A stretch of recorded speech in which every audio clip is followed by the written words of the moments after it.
What do you mean there's nothing else to discover after this game being out for almost 12 years? Huh? You don't believe me? Alright, you know what? There's only one way to prove it. Guys, welcome back to another episode of 10 things that might surprise you in Borderlands 2. If you're not familiar, in this series I try to show off 10 things that you probably didn't know about this game. Nothing simple, you know, the more hidden stuff in the game. And yeah, I try to surprise you guys with it. We'll play our usual game, so if you know everything in this video, then you can drop a dislike. I will not be sad about it. But hey, if there's something you didn't know and you learned something new, then be sure to drop a like to show that you learned something new. Anyways, without further ado, let's jump into it. For the first one, we're at Opportunity on the mission, The Man Who Would Be Jack, and you can see the body double here. Notice anything off about him? Anything different? No? Let me get a little bit closer. What about now? Do you see anything? You still don't see it? Okay, let me pause the game. Do you see it now? You still can't see it? Well, it's so freaking vague, but if you look very, very closely, you can see like an electrified thing going on with this body. And yeah, I've never noticed it before until just like a few seconds ago when I was like, you know, looking around for things. It's super light, and I guess it's maybe a way to differentiate him from being the real Jack, possibly. But either way, pretty interesting. For this one, it was found by Pyrex, so thank you for showing me this. And that is that Pyro Pete has something interesting going on. So we're gonna spawn and kill him real fast. We're in normal mode, you know, OP10 gear, so storm OP. Anyways, now he's dead, and we're gonna sit here and wait 20 full minutes. So I'm gonna cut forward. There it is, Pete respawns, and the reason why this is happening is because you're hitting the respawn timer of 20 minutes in a map. I tried Terra, I tried the Ancient Dragons, I tried Hyperius, I tried everybody else, and Pete is the only one that will do it. This one involves Jack again, and if you played the pre-sequel, you might know about this one, but remember, Borderlands 2 came out before the pre-sequel, so this is a original detail in the game that probably has been overlooked. So we know now these are his class mods within the pre-sequel, but yeah, on the back of his class mod here, you can see the initials HJ for Handsome Jack. Upon some tinkering here, this is about the best view I can get, so you can see the top part of the H and the J, Handsome Jack, HJ. Without mods, you would never be able to see this, but either way, really cool detail, and kind of sad you can't normally see it in the game. Also, a little extra, but in Borderlands 2, his wrist lasers are actually dull E-Tech assault rifle barrels. Just a little retextured, but looks pretty cool. This next one I found on accident while working on the Borderlands mod. I was, you know, exploring out of bounds and stumbled upon it. But yeah, we're at Lynchwood. Here we are on the map in case you want to check it out for yourself. As you might know, in Lynchwood, there's 2 vault symbols you can collect for bar challenges. But under the map, there's 5 unused ones, so let me just teleport under the map here. And yeah, there's just 5 floating symbols right here in the map. Why? I don't know. A pretty cool thing. So next time your friend asks you how many vault symbols there are to find in Lynchwood, just tell them 7. We're still in Lynchwood, and for this one, there are a ton of speakers you can find in Lynchwood that are just kind of like scattered all over the place. Yeah, these are interactable. You can see the word use on it when you pass by it.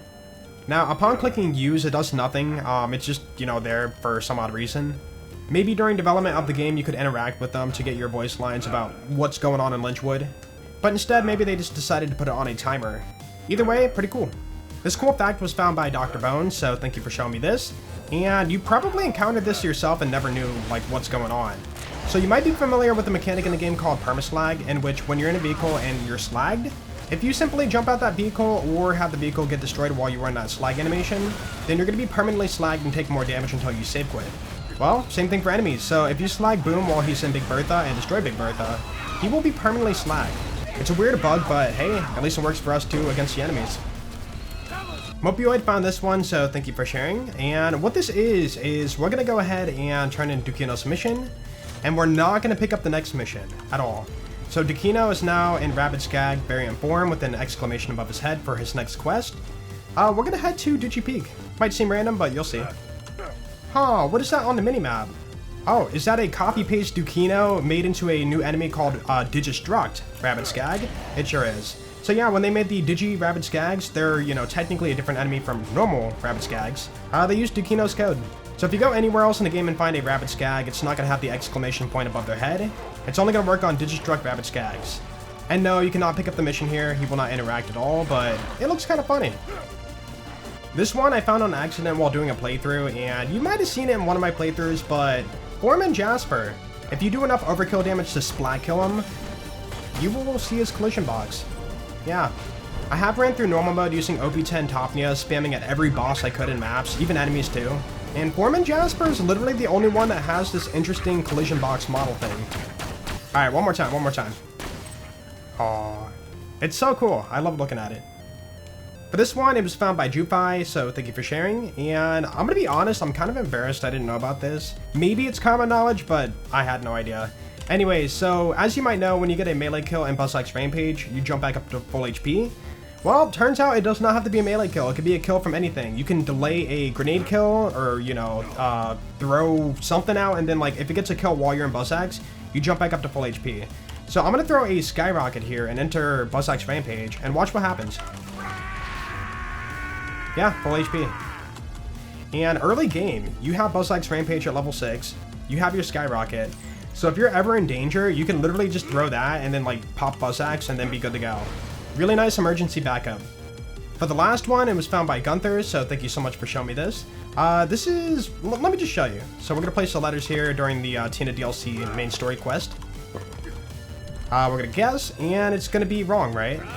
Turns out on the second time you put in the code, you only have to place 2 of them, not all 4. So I'll place, you know, this one and this one. And that's it. Now Mordecai figures out the password, so we're going to wait on this. So say it. Fine, it's art. Ta-da! The mission's complete, and you can turn it in without touching the other 2 letters.